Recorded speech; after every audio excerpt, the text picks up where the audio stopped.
What is up, my friends and fellow collectors out there? By request, today I'm reviewing Sideshow's Boba Fett Ralph McQuarrie statue. Let's get to this.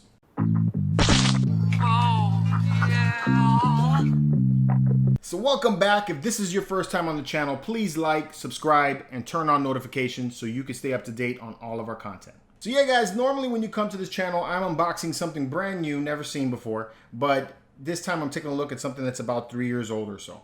I've owned this since about January of this year, and close to maybe like a month or so ago, one of the fans in the chat commented and asked if I could take and review this statue since I hadn't done it already. So if there's ever anything that you guys see in my collection, I know that I have to get to a room tour, and I'm getting to that very, very soon. I'm almost done and ready to do that for you guys. If you see anything in the collection that you would want to see a review on, just leave a comment down below. If it's not too hard for me, I'll make it happen for you guys. All right. So this one right here is Sideshow Collectibles Boba Fett Ralph McQuarrie concept statue. This is one of 3 in the series. There is also a Stormtrooper and a Darth Vader. I picked this one up off of eBay. I met a guy on there that I've become friends with now. His name is Wayne Lee. Awesome dude. And he and I came up with a deal where I was going to buy all 3 of the pieces. He actually owned all 3 of them. So it was going to go over a course of months, starting in January and then working its way up into May. And I was going to have one review of each Ralph McQuarrie statue every month, and that was the plan. COVID hit, quarantine. We were on a mandatory quarantine, and my wife was furloughed, so I wasn't able to continue buying the line. I actually had to put a hold on all spending going just after February, so I wasn't able to get the rest of them, and I missed out on them, unfortunately. I am hunting down the Darth Vader and the Stormtrooper, mostly the Darth Vader because that's the one that I love the most in the series. It's going to be difficult. It's because it's become very expensive. But yeah, I am hunting them down. So if you are selling them or you're looking to get rid of them and, you want to talk about a deal and see if maybe I could buy it from you, just shoot me an email and I'm willing to hear what your offer is for it. I am looking for the other 2, but they have to be the exclusive versions is because I like to swap out helmets. So this statue right here is based on the concept work of Ralph McQuarrie and Joe Johnston. They're the 2 graphic designers that created the look of Boba Fett. Initially, this design was supposed to be for a Super Trooper, which is why he's on an all white, and it was supposed to be a more super advanced Stormtrooper, and that's the idea behind it.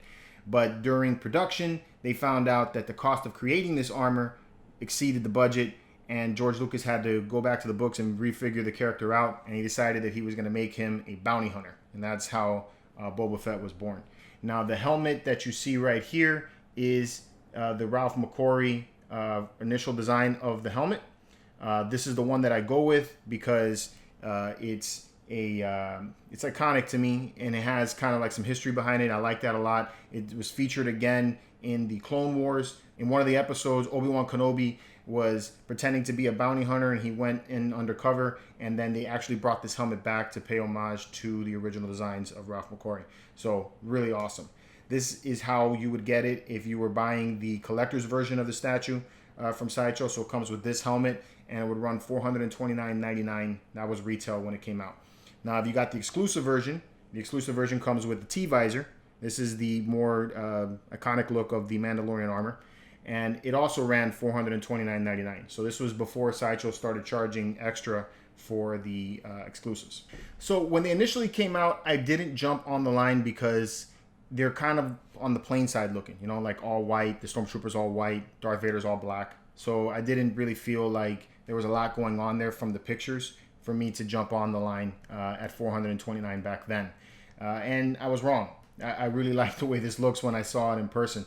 It took me a little bit to really get to me. I'm a huge fan of the Mandalorians. I love the armor. I love the mythos of the characters. I like that they're mysterious, that they're badasses. I really love the whole thing about the Mandalorians. And when I saw this statue at first, is not a lot of detail as compared to, like, say, maybe the Boba Fett mythos statue. That one has a hell of a lot more stuff going on in it than this one does. Not a lot of texture in this armor. Not a lot of different paint colors in this. I mean, you really have a lot of paint here in the base, and then the rest of the suit is mostly like dark grays and tones of grays with some blue accents and red accents here and there. So when I first saw it, I was like, it looks good, but I wasn't really like pulled into it right away. But the more I saw it, and the more I saw it next to the other armor, it made me feel like this could just be a totally different other clan of the Mandalorian, you know? So I was like, it doesn't necessarily have to be the concept design. It looks enough like the Mandalorian armor for me to, you know, bring it into the family of Mandalorian figures that I will own. So I'm falling in love with it. I love the piece. The overall design is very museum style. It's got a little bit of dynamic pose right here with him looking like he's going to blast off his rockets. I do like that the base, just like all of the other ones in the line, has this very Empire type feel to it. It's clean, it's mechanical, it's got you know, this metallic paint finish to it, and then it's very round and symmetrical. So you get this museum classic style to it, which I dig. The upper section of the base is a section of the Slave One, as I'm assuming. I don't think the Slave One was actually in the concept when they created the character, but you know, this is what I'm thinking is the ship. I like the paint colors here. I like that it definitely brings some needed color into this whole design, but I would have liked to have seen something else, maybe like a blue cape or something like that, just to really push some color.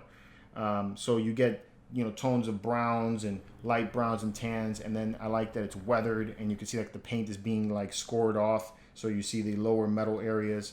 There's mechanics that are shown here on the steps as they raise. Same thing on the back side, they added some mechanics right there to give you that feel like, you know, it's a functional piece of machinery. So that's really cool. Boba Fett himself, he's standing in this dynamic pose like he's going to shoot some rockets off at somebody. They did a nice design with the whole posture and paying homage to Ralph McQuarrie's designs back then. So I think they did a great job with that. There's not a lot of texture, as I stated before, in this suit. So there's just lots of smooth areas. They had to go with color to give it something, to give it more pop. So, you know, it gives it that kind of like pencil sketch type of feel to it with the grays and dark grays and, you know, white tones that they have going on. I like that they broke up some of the accents with these like brown areas and then some areas here where there's blue. Nice detail in the sculpt itself on the pants and the way they did the folds. So that looks really neat. I like how they did the belt, and they give you this kind of like ribbing here on the back of the belt. So that also adds some cool aspects to it. I like that they included the jetpack and all of his other weaponry, so that's kind of neat. As you can see, the jetpack looks very different from what the final design was. You don't have that single rocket. You got these multiple rockets that are here. I like that they had like a blue metallic feel to it, so that way it's kind of like it's a little bit of contrast to the rest of the white that you see.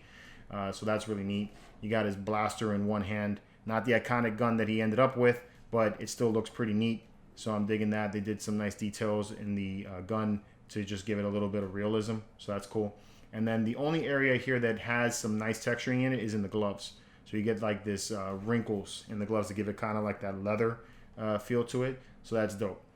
Now, the armor is dope. I like the way the armor looks and everything, but really what pushes this is the helmets. I love the way the helmets look on both of these. This is, like I said, is the helmet that I'm going with. It's because it's the original concept work of Ralph McQuarrie.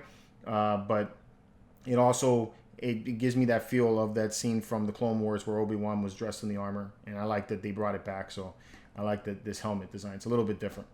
So this is the collector's version. Like I said, you get kind of like a ribbing texture here at the neck area to make it look like it's a vacuum sealed helmet. So that's cool. You get some ventilation right here at the very front, and then you get the straight line visor instead of the T visor that you get with the classic helmet. As you can tell, the radar or whatever you want to call that antenna that he has on the side of the helmet is on the opposite side, which is different from the original design of the helmet. And then you have some details on the back of the helmet just to give it a little bit of touch. So that's cool. Now on both helmets, they just key right in there with one big key, and then there's a hose or like a line that comes off the back that connects to the jetpack. And you can swap that out for the collector's or the exclusive version, and then you get this right here, which looks like the Mandalorian helmet that we're used to seeing. I love the way this helmet looks. I even like the way this helmet looks more than this helmet. If it just wasn't that I wanted to be a little bit different and have it look different in the collection, I would go with this all day long. So in my opinion, if you're going to buy this, definitely get the exclusive because this helmet is dope. So what I love about this one is it has the look of the Mandalorian helmet like we're used to seeing. It's a lot more angular than the helmet is now. So these areas here are very, very sharp in comparison to the final look of the helmet. The visor itself has very sharp edges and everything, so that is also a little different than the final look of the T-visor. Now the antenna is on the same side, so they kept that going. It doesn't move, so you can't take and bring it down, so don't try to do that. There's some accents on the helmet that has this like blue line in the back, and then there's a couple more details in the back just to give it, you know, a little bit more love. So digging the overall look of that. And I like that if you decide to go this way, it gives you this feeling like this could just be a different clan of Mandalorian, right? So like they wear all white, you know, and I dig that. So I like this design a lot.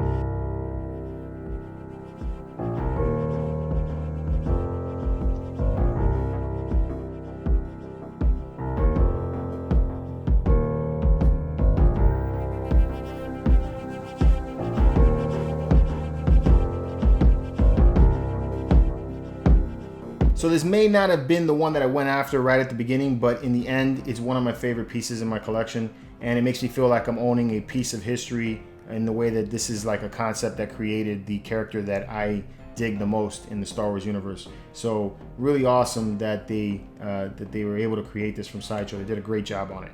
As always, though, I'm interested to hear what you guys think. Do you own this Boba Fett figure? Are you hunting it? Let me know in the comments below. And until next time, guys, may the Force be with you and keep it marvelous.